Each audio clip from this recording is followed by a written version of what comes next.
సరే. నువ్వెలా ఏర్పాటు చేస్తావు? అవును, మీ పెద్దన్నయ్య కూడా ఇదే అంటున్నారు. నువ్వు అమ్మకు మాట అయితే ఇచ్చావు, ఏర్పాట్లు ఎలా చేస్తావు? నిజంగా తెలీదక్క, నేను చేయగలనా? నా దగ్గర అన్నీ కలిపితే సుమారు 1000 రూపాయలయ్యాయి. అక్క, అమ్మ ఎన్ని రూపాయలు ఇచ్చింది? అమ్మ ఇచ్చింది 5000, నీ 1000 కలిపి 6,500 అయ్యాయి. ఆ 6,500తో కేవలం పూజ సామాగ్రి మాత్రమే వస్తుంది. పూజ సామాగ్రితో పాటు పండ్లు, పూలు, భోజనాల ఏర్పాట్లు ఎలా అవుతాయి? హే శ్రీకృష్ణ, ఇంకా మీరే మా గౌరవాన్ని కాపాడాల్సింది. మేమంతా మీ అమాయక భక్తులం. మేము కోరుకునేది కేవలం మీకు పూజ చేయడమే, అంతే కదా. మమ్మల్ని ఆదుకునేది మీరొక్కరే. జై శ్రీకృష్ణ, జై శ్రీకృష్ణ, జై శ్రీకృష్ణ, జై. అక్క, అది నిన్న మీ గది నుండి అరుపులు, గొడవలు అంతగా వినిపిస్తున్నాయి. అరే లేదు, అదేం లేదు.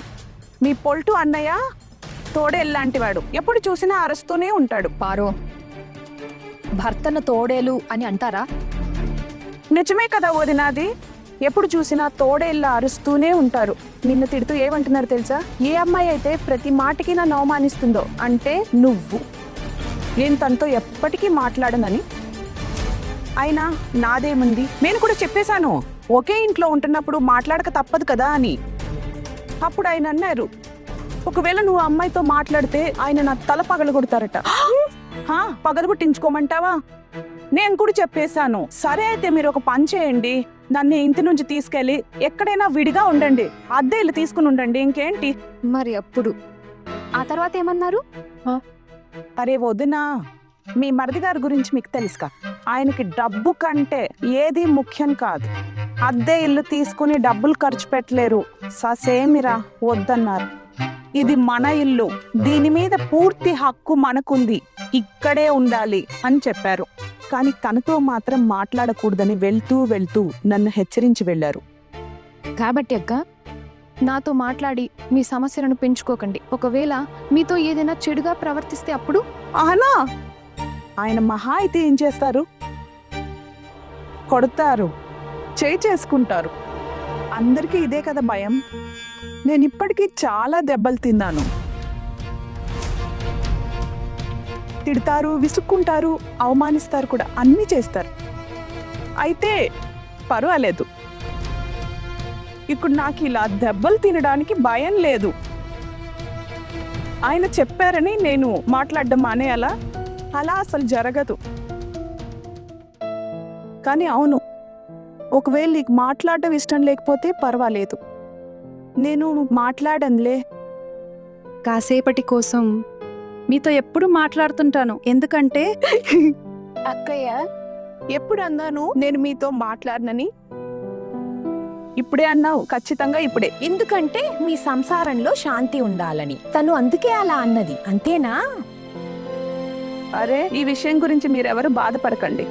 నా సంసారాన్ని నేను చూసుకోగలను, ఇప్పటి వరకు, ఇక ముందు కూడా చూసుకుంటాను. ఠాకూర్ గారు, నువ్వు రెడీనా? అవును, ఎవరెవరిని ఆహ్వానించాలో చెప్పండి. అడే, వీధిలో ఉన్న అందరికీ ఆహ్వానం పంపుదాం. మిగతా వాళ్ళు తమ తమ పుట్టింటి వాడిని పిలుస్తారని మీకు తెలుసు కదా. ఇప్పుడు నాకు పుట్టిల్లు లేదు, నేను నా పుట్టింట్లోనే ఉంటున్నాను. కానీ వదిన, ఒక మాట అడగాలనుకున్నాను.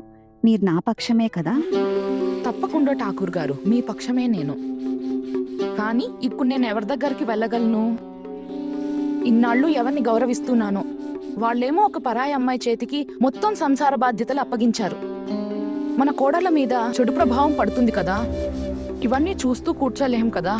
మీకు తెలుసా, నేను టుకున్తో చెప్పేశాను, ఈసారి తన పనిలోకి వెళ్ళేటప్పుడు తన భార్యను తీసుకెళ్ళమని. నీకేమైనా మతిపోయిందా వదిన? అరే, కోడళ్ళు ఎవరైనా కొడుకు దగ్గర వదిలేస్తారా ఏంటి? అప్పుడు మీ కొడుకు మీ వాడిగా ఉంటాడా?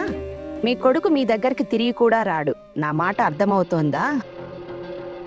నా కొడుకుని చూశారు కదా, తన భార్యను ఎంత అదుపులో ఉంచుతాడో. నా కొడుకు తన భార్యను పాదాల దగ్గర, ఇంకేమో నన్ను మాత్రం కళ్ళల్లో పెట్టుకుంటాడు. చూడండి వదిన, నేను నా కొడుకు కోడలుపై ఇలాగే కమాండ్ ఉంచుతాను. నిజమే చెప్తున్నారు ఠాకూర్ గారు. నేను చాలా తప్పుగా ఆలోచించాను. ఒకవేళ నా కోడలు ఇంకా టుకున్ కలిసి అక్కడికి వెళ్తే వీళ్ళిద్దరూ ఎంజాయ్ చేస్తారు. అవును, ఇక టుకున్ గురించి మీకు తెలిసిందే, ఉదారత్వం పేరుతో డబ్బులు తగలేయడం మాత్రమే వచ్చు వాడికి. నా కోడలు కూడా తక్కువేం కాదు. వీళ్ళిద్దరూ అక్కడికి వెళ్తే తల్లిదండ్రులను పూర్తిగా వెలివేస్తారు. మీకు ప్రతిదీ గుర్తు చేయాల్సి వస్తుంది వదిన. పదండి, ఇక వెళ్దాం. పదండి. అన్నట్టు ఠాకూర్ గారు, హ. మనమేంటి వీధి మొత్తాన్ని పూజకు ఆహ్వానిస్తున్నామా? ఖచ్చితంగా. అరే, ఇప్పుడు వదిన నిద్రపోతూ ఉంటుంది కదా, మనం త్వరగా ఈ పని ముగించుకుని వచ్చేద్దాం. అయినా వదిన చెప్పింది కదా, వీధిలోని ప్రతి కుటుంబం నుంచి ఒకరిద్దరిని పిలవమని. అవునా కాదా? కానీ మనం మాత్రం వీధిలో అందరినీ పిలిచేద్దాం. అప్పుడు చూస్తా ఆ దౌర్భాగ్యురాలు భోగ ప్రసాదాల ఏర్పాట్లు ఎలా చేస్తుందో. చాలా ధైర్యం చూపిస్తోంది కదా. అరే, తనిక్కడికి వచ్చి 2 రోజులు కూడా కాలేదు, అప్పుడే మన నెత్తినెక్కి నాట్యం చేస్తోంది. నేను ఈ అమ్మాయిని ఇంటి నుండి గెంటేయకపోతే అప్పుడు నా పేరు పూర్ణిమ కానే కాదు. అక్కా, ఇంకా ఎన్ని రూపాయలు అవసరం అవుతాయి? ఒక 15 రూపాయలు ఉంటే పూజ బాగా జరుగుతుందా? మన దగ్గర 6,500 ఉన్నాయి. అందులో పూజ సామాగ్రి మాత్రమే వస్తుంది. భోగ ప్రసాదాల ఏర్పాట్లు చేయాలి. ఏ మంజలి, మొత్తం కనిపి ఎంతమంది? 1, 2. అక్క, నా పుట్టింటి వాళ్ళను లెక్కలోకి తీసుకోకండి. వాళ్ళని పిలిచినా వస్తారని నాకు అనిపించడం లేదు. వస్తే కేవలం అమ్మ వస్తుంది. పెద్ద నాన్నగారు ఖచ్చితంగా రారు. కాబట్టి మీరు కేవలం ఇంట్లో వాళ్ళనే లెక్కించండి. మరి వాళ్ళందరినీ కలిపి లెక్క కట్టండి. ఎంతమంది వస్తున్నారో చూడండి. అరే బాపురే! అత్తయ్య, పక్కింటి ఆడవాళ్ళను, కోడలను పిలామని చెప్పిన సంగతి మర్చిపోయాను. అవునక్క, వాళ్ళెంతమంది ఉంటారు? అంటే చుట్టుపక్కల 8-10 ఇల్లున్నాయి. ప్రతి ఇంటి నుండి ఒకరిద్దరు వచ్చినా కనీసం అనుకున్న 20 మంది అవుతారు.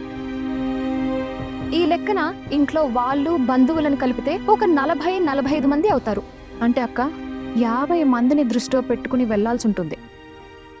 మరి 20 మందికి 10,000లో అందరికీ ఏర్పాట్లు అయిపోతాయా?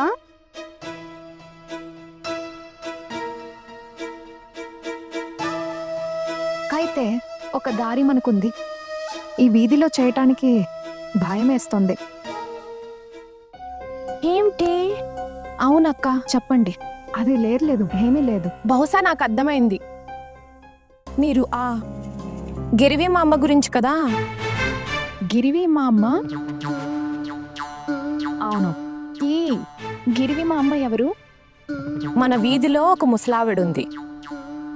ఆవిడ నగలు తాకట్టు పెట్టుకొని డబ్బులు ఇస్తుంది. కానీ మనం ఆవిడ దగ్గరికి వెళ్ళలేం. వీధిలో ఆవిడే కదా, ఎవరైనా చూస్తే చాలా పెద్ద సమస్య వస్తుంది. అక్క, ఆవిడెక్కడుంటుంది? సరే ఠాకూర్ గారు, పదండి వెళ్దాం. పద. ఠాకూర్ గారు, ఇంకో మాట, భోగ ప్రసాదాలు మధ్యాహ్నం ఇస్తారా లేక రాత్రికా? అదేమీ చెప్పలేదు. ఆహ్వానం ఏ సమయానికి ఇవ్వాలి? ఒక పని చేద్దాం వదిన, అందరికీ మధ్యాహ్నానికి ఆహ్వానం ఇచ్చేద్దాం. చూడండి, అప్పుడు వాళ్ళంతా ఇబ్బందుల్లో పడతారు. భోగ ప్రసాదాలు ఎప్పుడు పెడతారో మనం చెప్పలేదు కదా. లేదంటే మనం వాళ్ళను ఆ సమయానికే పిలిచేవాళ్ళం. మనకే తెలియనప్పుడు మనం ఏం చేయగలం? కానీ ఠాకూర్ గారు, ఒకవేళ దీది అడిగితే ఇంతమందిని ఎవరి అనుమతితో పిలిచారని అప్పుడేం చెప్తాం? అనుమత? ఏ అనుమతి?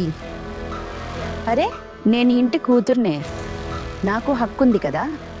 నేను ఆహ్వానం పంపలేనా? అన్నీ వదినే నిర్ణయిస్తుందా? ఇన్నాళ్ళు నేను ఆవిడ చెప్పిన ప్రతి మాట వింటూ వచ్చాను. కానీ ఆవిడే మా వెంట పడితే అప్పుడు మేము సమాధానం చెప్పమా? మాకిష్టమైంది. అందుకే ఈ ఆహ్వానం. వదినే స్వయంగా వీధి వాళ్ళను ఆహ్వానించమని చెప్పింది.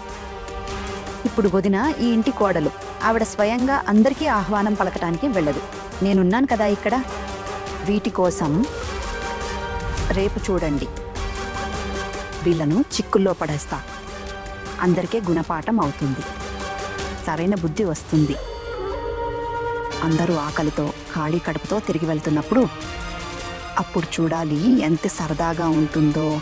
ఆ అమ్మాయి అందరి ముందు అవమానపడటం చూసి మజా వస్తుంది. ఆ అమ్మాయి పూజ ఎంత బాగా చేయిస్తుందో నేను చూస్తాను. నిజం చెప్తున్నా ఠాకూర్ గారు. ఆ అమ్మాయి 1వ నంబర్ దౌర్భాగ్యురాలు. ఎలాంటి వంశమైతే అమ్మాయి అలాగే ఉంటుంది కదా. అరే, నేను పూర్ణిమనే. నా జోలికొచ్చి ఇప్పటి వరకు ఎవరూ బ్రతకలేదు.